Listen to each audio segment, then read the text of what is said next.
ॐ ज्ञानतिमिरन्दस्य ज्ञानाञ्जनशलाकया चक्षुरुन्मिलितं येन तस्मै श्रीगुरवे नमः। श्रीचैतन्यमनोभीष्टं स्थापितं येन भूतले स्वयं रूप कदा मह्यं ददाति स्वपदान्तिकम्। जय श्री कृष्ण चैतन्य प्रभु नित्यानंद श्री अद्वैत गदाधर शिवासादि गौर भक्तवृंद। हरे कृष्णा कृष्णा कृष्णा हरे हरे, हरे राम राम राम हरे हरे। हरे कृष्णा। तो कल हम श्रीमद् भागवतम के बारे में इतना चर्चा किए रहेंगे क्योंकि कल बुद्ध पूर्णिमा थी। तो भागवतम का महत्व हमारे जीवन में कितना है वो स्वयं श्रीमद् भागवतम से हम जान सकते हैं।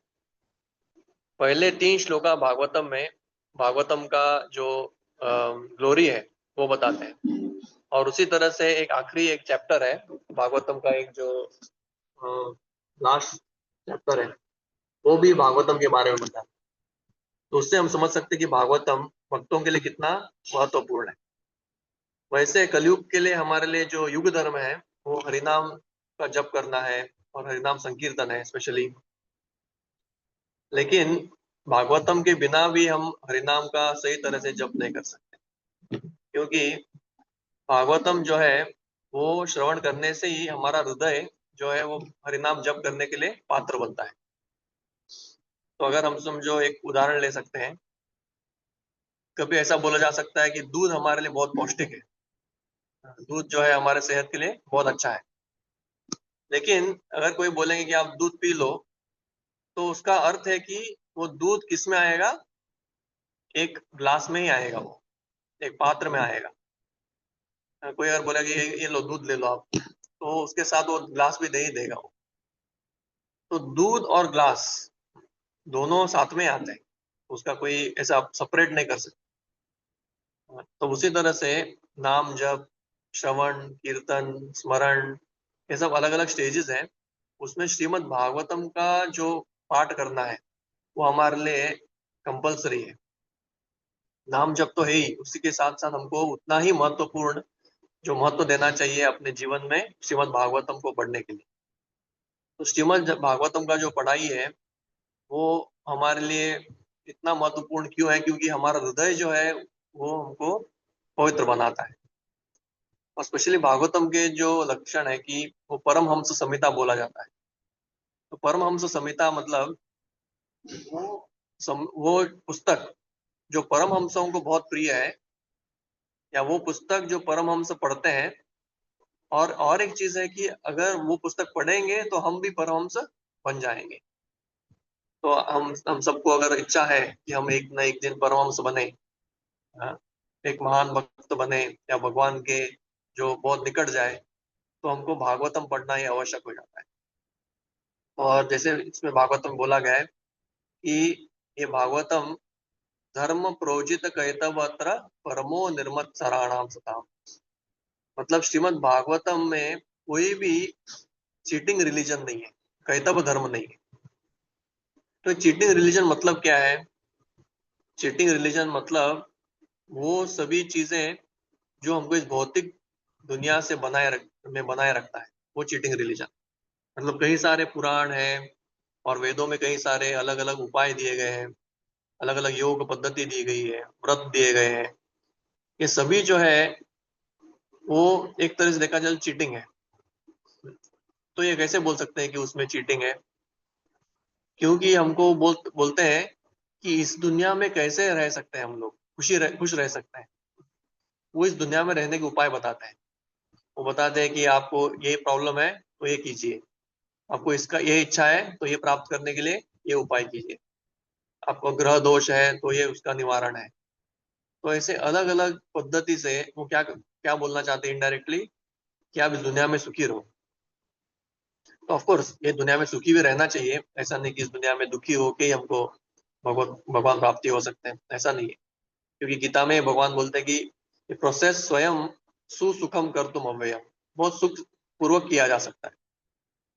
लेकिन ये आइडिया कि मैं इस दुनिया में सुखी रहूंगा, या ये आइडिया कि इस दुनिया में रहना है, ये अपने आप में एक चीटिंग है, या अपने आप में एक धोखा है। इसलिए श्रीमद् भागवतम जो है वो हमको इससे बाहर निकालता है। जैसे हम जानते हैं कि स्वयं व्यासदेव ये भागवतम लिख रहे थे और उन्होंने पूर्ण परिश्रम करके 4 वेदों को लिखा, फिर उन्होंने पुराण और महाभारत लिखे और ये इतना बड़ा परिश्रम था, इतना बड़ा योगदान था इस दुनिया के लिए कि उनका हृदय बहुत प्रफुल्लित होना होना चाहिए था। क्योंकि जो भी व्यक्ति दूसरों के लिए निस्वार्थ भाव से कुछ कार्य करता है, तो स्वयं नेचुरली वो क्या करता है, वो अपने हृदय में बहुत एक सुख को अनुभूति करता है। लेकिन ऐसा हुआ कि व्यासदेव सब होने के लिखने के बाद भी वो सरस्वती तट के ऊपर बैठे हुए थे, सरस्वती नदी के तट पे, लेकिन अपने मन में वो अपने आप को संतुष्ट नहीं पा रहे थे। उनको कुछ ना कुछ अधूरापन लग रहा था और उनको समझ में नहीं आ रहा था कि ये क्या हो रहा है? क्यों ऐसा मैं अधूरापन प्राप्त कर रहा हूँ, महसूस कर रहा हूँ? तो तभी एक उनके जो गुरु स्वयं नारद मुनि उधर प्रकट हुए और नारद मुनि ने उनको एक्चुअली एक तरह से डाँटा, उनको डाँटा उन्होंने। तो बोला कि आपने बहुत अच्छा कार्य तो किया है, लेकिन आपने एक दुनिया के लिए एक बहुत बड़ा डिससर्विस भी किया है। मतलब क्या डिससर्विस?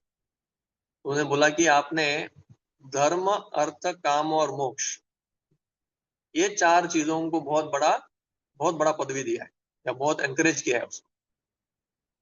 और स्पेशली जो भौतिक लोग हैं या जो जीवात्मा इस बद्ध अवस्था में है या शरीर को प्राप्त किए हैं, उनका नेचुरल आकर्षण किससे है? धर्म धर्म से नहीं, काम और अर्थ से।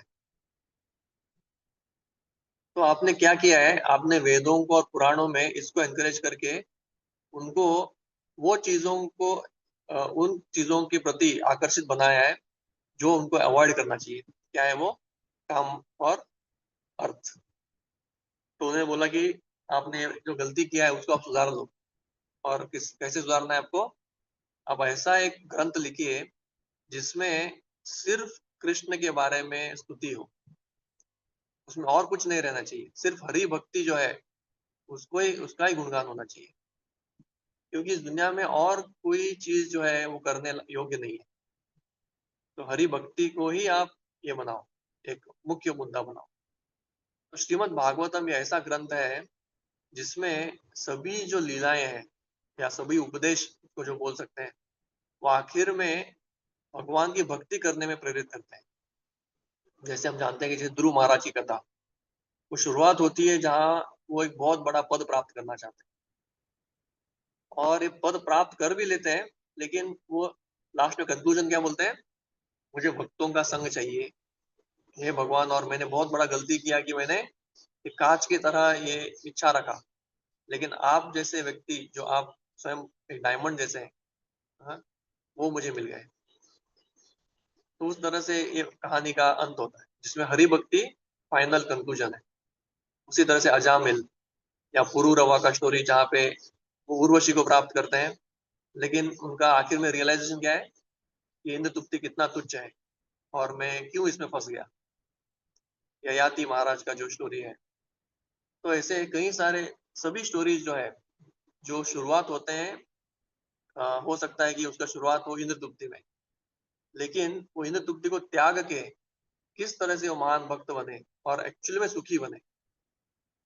तो बाकी ग्रंथों में, जैसे बाकी जो पुराण और वेद, इतिहास हो सकते हैं, उसमें आखिर में हो सकता है कि वो ग्लोरीफाई करे मोक्ष को या हो सकता है कि वो ग्लोरीफाई करे स्वर्ग प्राप्ति को या कभी-कभी वो इस भौतिक दुनिया में बहुत बड़ा पद प्राप्ति करने के लिए। उसमें खुल्लम-खुला बोलते हैं कि देखो ये व्यक्ति ने ऐसा-ऐसा किया और उनको मोक्ष प्राप्ति हुआ या उसने ये अनुष्ठान किया, उनको स्वर्ग की प्राप्ति हुई।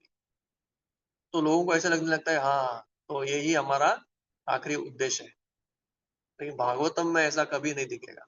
आपको भागवतम में सिर्फ़ और सिर्फ़ भगवान की भक्ति करना ही ये उच्चतर है और वो करके ही हम भगवत धाम जा सकते हैं और वही हमारा हम एक आत्मा के लिए सबसे कल्याणकारी है।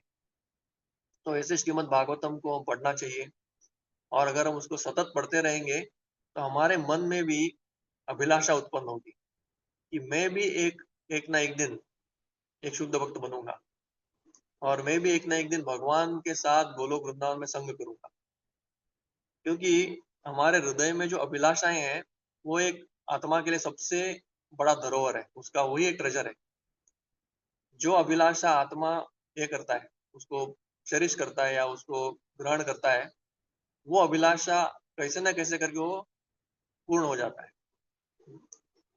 तो अगर व्यक्तियों को जो भौतिक अभिलाषाएँ अगर वो उत्पन्न करेंगे कि हाँ, ठीक है भक्ति करना है, नाम जप करना है, लेकिन क क्यों ना मैं एक बहुत अच्छा फ़ेमस व्यक्ति बन जाऊँ, क्यों ना मैंने ऐसा एक बंगला बना लूँ। तो ऐसे कोई भी अभिलाषाएँ को अगर हम उत्पन्न करेंगे, तो आखिर में वो अभिलाषा ही हमारा पूर्ण होगा। लेकिन हमको वो नहीं चाहिए। तो हृदय में एक ही अभिलाषा रखना चाहिए, भगवान की प्राप्ति और एक ही अभिलाषा होना चाहिए कि मैं शुद्ध भक्त बनूँगा। तो वो अभिलाषा जो है वो जागृत होगा भागवतम पढ़ने से। तो हम सभी को बहुत अ, एक एक बहुत ही इम्पोर्टेंट चीज़ है हमारे जीवन में। रोज़ हमको थोड़ा समय देना चाहिए। भागवतम पढ़ना मतलब उसमें आ गया चैतन्य चरितामृत आ गया और भगवद गीता भी आ गया या और भी लीलामृत आ गया। तो भागवतम मतलब ये सभी भागवतम के ही अलग-अलग अंग हैं। भागवतम मतलब जो भगवान के बारे में स्तुति किया वो सभी भागवतम के इसमें आता है। तो आप जो भी पुस्तकें पढ़ रहे हैं श्रील प्रभुपाद जी ने जो लिखा है, उनको आप एक आधा घंटा तो देना चाहिए दिन में। वो पढ़ते-पढ़ते ही हम आगे प्रगति करेंगे। आधा घंटा एक्चुअली मिनिमम है। अगर हम बोलेंगे आधा घंटा पढ़िए, तो उसका मतलब नहीं कि सिर्फ आधा घंटा, चाहे तो और भी पढ़ सकते हैं। और उसमें अगर आपको रस आ गया, तो आपके बौद्धिक रस अपने आप चले जाए। तो बहुत-बहुत धन्यवाद। फिर से मिलेंगे। हरे कृष्ण।